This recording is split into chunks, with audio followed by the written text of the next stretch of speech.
In Massachusetts, you had, I think, the largest ever raid, or at least a netting of arrests of 1,461 people. That's the largest so far. Those that were arrested, 790 of them had criminal convictions, and 277 had what we were just talking about, final orders of removal or deportation. Tell us more. No, and Dana, it was a great operation, and the fact that it was over the course of a month really shows the commitment of the men and women of ICE here in Massachusetts and all over New England. And we took a whole of government approach. We used all of our partners to include diplomatic security, the U.S. Marshal Service, ATF, FBI, DEA, to really locate and arrest these criminal aliens.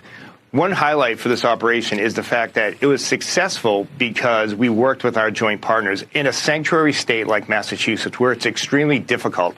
Where we had Operation Tidal Wave last month in Florida, there was a week-long operation working with our state partners. That's a state that cooperates with us. Here in Massachusetts, we don't have any cooperation from the local departments or from the state, which makes it extremely difficult for ICE to get out there and find these bad guys. What do you want them to know about their dad and all that you've been able to do? I do think about that a lot. When their dad had the chance, he joined with President Trump and the administration to fight like hell for this country and for the people that protect this country. That this administration, this government, this country defends and takes care of those who defend and take care of us. There's a big push right now on ICE to go ahead and identify all these individuals that have overstayed their visas. We have millions that have come in all across the last administration that have overstayed their visas and overstayed their welcome. And one of the main missions of ICE is to go ahead and arrest anyone that we can take an enforcement action on that has violated immigration law.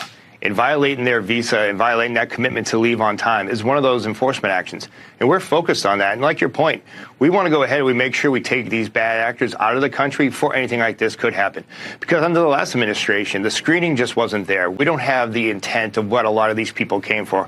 While many may have came for the American dream, a lot have come here to commit crime, commit terrorist acts, or just not be the person we want in our neighborhood. So ICE is focused on finding these individuals and removing them quickly. Nobody would ever choose to endure the 10 years of communist persecution that he, his family, his business associates, and his friends were subjected to.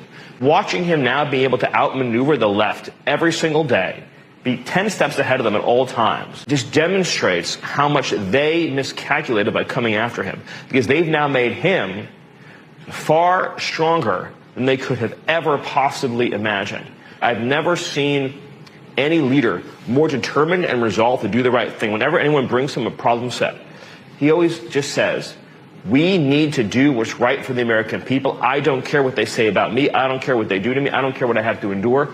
We're going to do what's right for the American people. And that's what you're seeing every single day. The first term of President Trump was the most successful presidency that we have ever seen. But the second term is defying even the highest expectations the American people have ever had.